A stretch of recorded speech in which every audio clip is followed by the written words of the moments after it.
There's a moment, and maybe you know exactly what it feels like, where you pick up your phone, see a name, and just put it back down. No anger. No explanation. Just a quiet, firm decision. And the strangest part? You don't feel bad about it. Society has a word for people like you. Cold. Difficult. Damaged. But what if those people are completely wrong?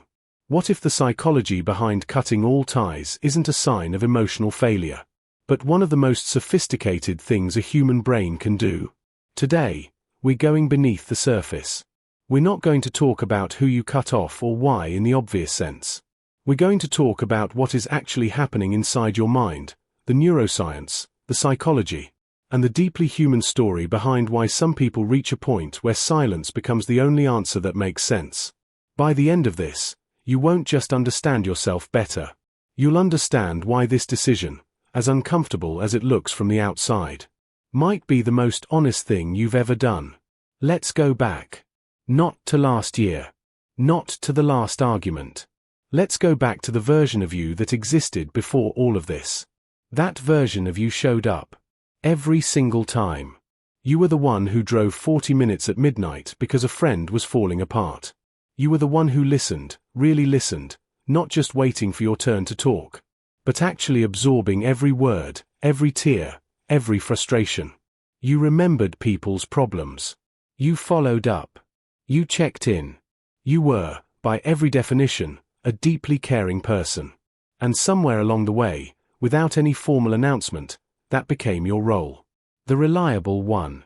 The strong one. The one who handles it. Nobody asked if you were okay. Nobody thought to check. And when your moment came, when you were the one falling apart, you looked around at all those people you'd poured yourself into. And the room was empty. Here's what most people don't realize. That experience, that specific moment of reaching out and finding nothing, doesn't just hurt emotionally. It rewires something. Neuroscientists who study social pain have found that the brain processes rejection and abandonment through some of the same neural pathways as physical pain. It's not a metaphor. Being left alone when you needed someone most registers in your brain similarly to being physically hurt. So your nervous system made a decision. Not a conscious one. Not dramatic. Just a quiet recalibration. This environment costs more than it gives. Reduce exposure. Protect the system. Dr. Stephen Porges, whose research on the nervous system changed how we understand human connection, described this as the body shifting into a protective state. When the nervous system repeatedly detects stress, depletion, and emotional unsafety in relationships, it doesn't wait for your permission. It begins pulling back automatically. That sigh you feel when certain people text you, that sudden exhaustion when you think about returning a call, that's not you being dramatic. That's your nervous system doing exactly what it was designed to do. But why are some people more sensitive to this than others? Why do some people absorb and give and eventually collapse, while others seem completely unbothered by the same dynamics? The answer, almost always, lives in early childhood. Think about the child who grew up in a home where love felt unpredictable. Not necessarily abusive. Sometimes just inconsistent. A parent who was warm one day and distant the next. A household where the emotional weather changed without warning. Where the child learned, very early, that the safest strategy was to become useful. If I help, I am wanted. If I give, I am safe. If I keep everyone calm, nothing bad happens. Psychologists who study early attachment patterns call this anxious avoidant adaptation. A child who never quite knows what to expect from the people they love most eventually learns to manage everything from the outside in. They become hyper-aware of other people's moods. They anticipate needs. They smooth over tensions before those tensions explode. They grow up believing, deeply, unconsciously, that their worth is connected to how much they give.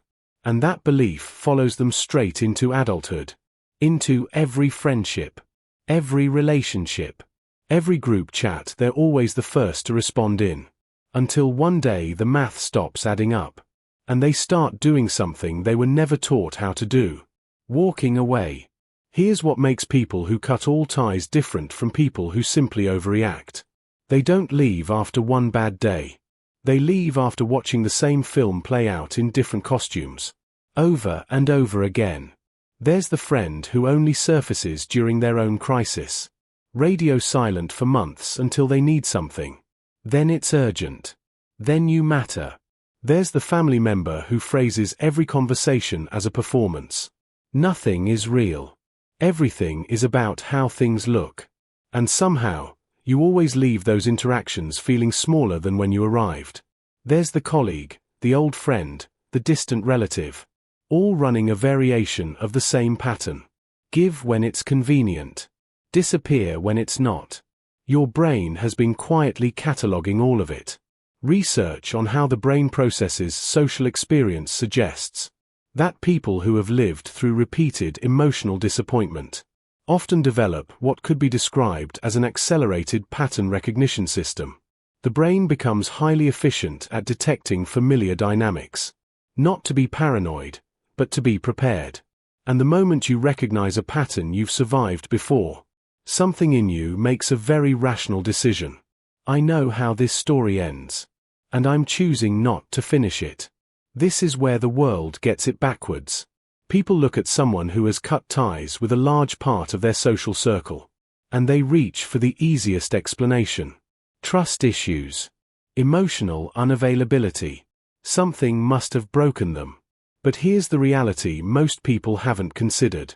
The people who cut all ties are often the ones who tried the hardest to keep things together. They're not people who gave up easily. They're people who gave everything, and eventually had to stop before there was nothing left to give. Psychologists make a clear distinction between two very different things: emotional withdrawal and emotional protection. Withdrawal is reactive. It's running from discomfort. It avoids everything, good and bad alike. Protection is intentional. It's building a life where your energy is treated as something valuable.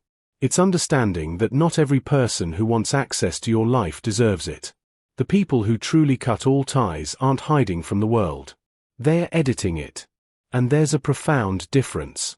There's something that happens when the noise finally stops. Most people expect to feel lonely. They brace for the silence like it's going to hurt. But for many people, the silence doesn't feel empty. It feels like the first full breath they've taken in years. Research on voluntary solitude, time alone that is chosen rather than imposed, consistently shows something fascinating.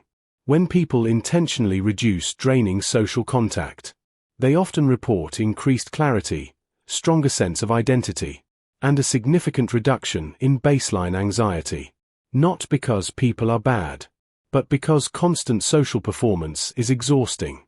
And most people don't even realize how much energy they're spending simply managing how they are perceived. When that stops, when you no longer have 15 relationships pulling at you in 15 different directions, you begin to hear something you'd forgotten about. Your own voice. What you actually want. What you actually feel.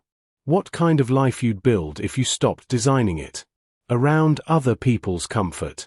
That's not isolation. That's recovery. Here's the part that often gets left out of this conversation. People who cut all ties don't end up alone. Not really. What they end up with is different. Smaller, yes, but fundamentally different in quality. One friend who shows up without needing to be asked.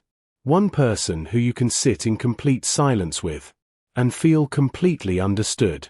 One or two relationships built on something real. Not obligation, not history, not the fear of what happens if you drift apart. The research on relationship quality versus relationship quantity is remarkably consistent.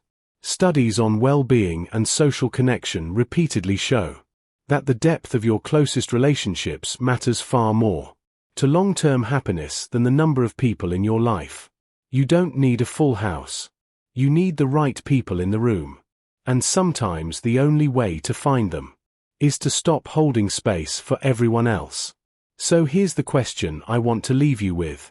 If your circle has gotten smaller, if there are names you no longer call, places you no longer show up to, Relationships that quietly faded because you stopped working to maintain them. Ask yourself this. Is your life louder or quieter now? And which one feels more like you? Because sometimes the most radical thing a person can do is simply stop performing. Stop showing up out of guilt. Stop maintaining connections that were always built on your sacrifice. The psychology of people who cut all ties isn't a story about coldness. It's a story about someone who finally decided that their peace was worth protecting. And if that's the story you're living right now, you're not broken. You're just finally starting to take yourself seriously. If this video reflected something you felt but never quite had the words for, share it with someone who needs to hear it. Subscribe for more deep dives into the psychology of how we think, feel, and protect ourselves. I'll see you in the next one.